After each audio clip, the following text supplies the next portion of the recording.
Hi guys, welcome to my applied assignment. My name is Tanya Clark and this is for our SPE 223 class.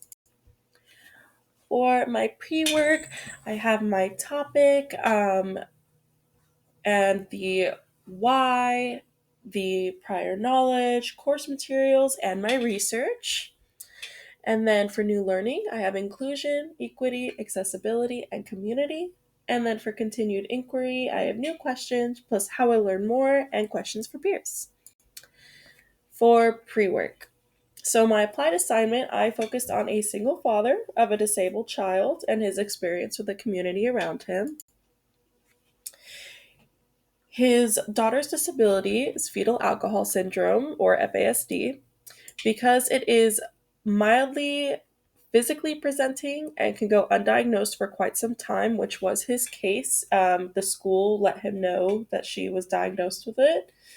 Um, it is also a disability that was given to the child and not naturally occurring, which I found really fascinating and kind of makes it different when it comes to, disabilities because you have someone to blame for that, which could be very frustrating and I could imagine hard to deal with.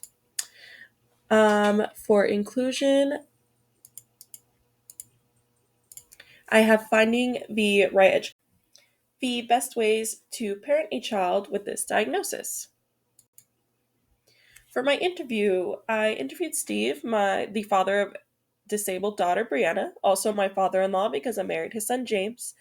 I have never knowingly met anyone with FASD and wanted to know more. I was also touched by Steve's story of becoming a single father of two and was curious as to how the community around him supported him and his children. My background knowledge, I knew pretty much nothing about fetal alcohol syndrome aside from how you get that disability. My husband has filled me in more, though, as we have spent time together. I know a little about the different point of views of whether to put your disabled child in general education or special education because of a prior assignment we had in this class showing us both sides as well as more about accessibility and inclusion because of this course as well. For my course materials, I used the PBS news segment, and this was about both points of views about whether to send your disabled child to a general education class or a special education class. And the other one I chose was a YouTube channel called Canadian Down Syndrome Channel. The video was called Leo's Story, and it helped me conjure more questions I wanted to ask my interviewee. It focused more on the subconscious biases of individuals regarding disabilities. For my research, I chose the Mayo Clinic website, and I chose it because it simply breaks down and explains the fetal alcohol syndrome, what it is, and the details surrounding it. I also chose the National Organization for FASD. I chose this website because it has personal experience intel from Lee Harvey Heath as a person diagnosed with FASD. It also touches base on how educators can best teach students affected by this diagnosis and what to look out for, which is important because a lot of us in this course are going to become teachers and educators. So I thought it would be a really helpful link. For evidence, on the left here is how my interview went. Steve's answers were short and sweet, but to sum it up, the school was very helpful and actually gave him the initial diagnosis of the daughter.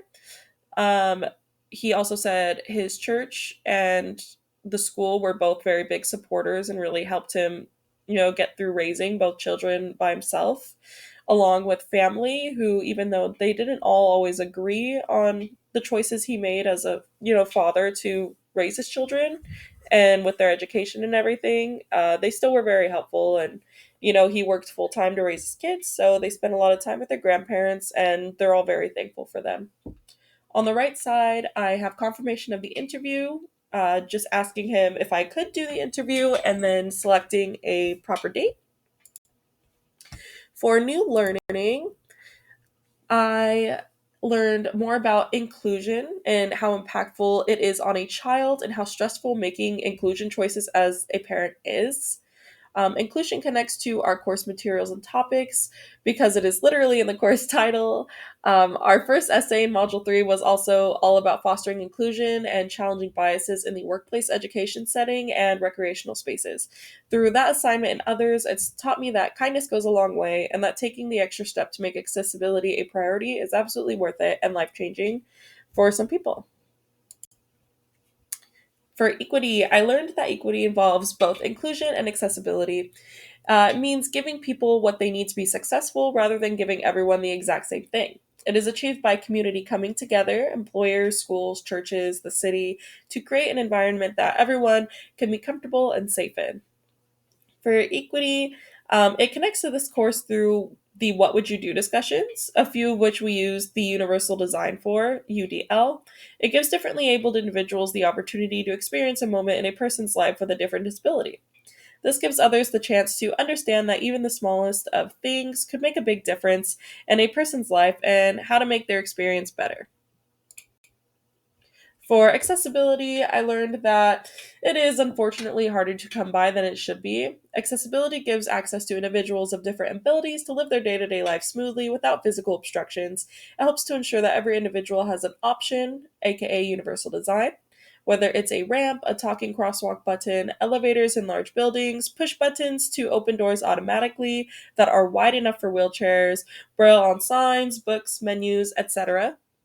Accessibility relates to this course through multiple assignments, but the main one would be our Module 4 assignment, Action Plan for Change. This assignment had us students find a public space to examine the points of accessibility and inaccessibility. I observed my community pool and my apartments, and I'm sad to say there was not much universal design. On the left here, I attached that assignment. I wanted to add this slide because I feel that it is important. During my interview with Steve, I learned how much his community impacted his experience raising his disabled daughter as a single parent. He said the school planned his daughter's educational path, which was incredibly helpful. He also stated that his church was what really got him through raising both of his children. They were very supportive in both physical and mental matters. I have to add, I married his son, and he did a very good job. This is Brianna and Steve at her high school graduation. Very good day for them. For continued inquiry, now I want to know the impacts of behavioral therapy as well as how I can make a change myself to impact inclusion. To learn more, I will be starting a new job on May 12th as a behavior technician at an autism behavioral center. This job will give me hands on experience supporting differently abled children to help them understand how to communicate with their peers and enhance their motor skills to be more efficient.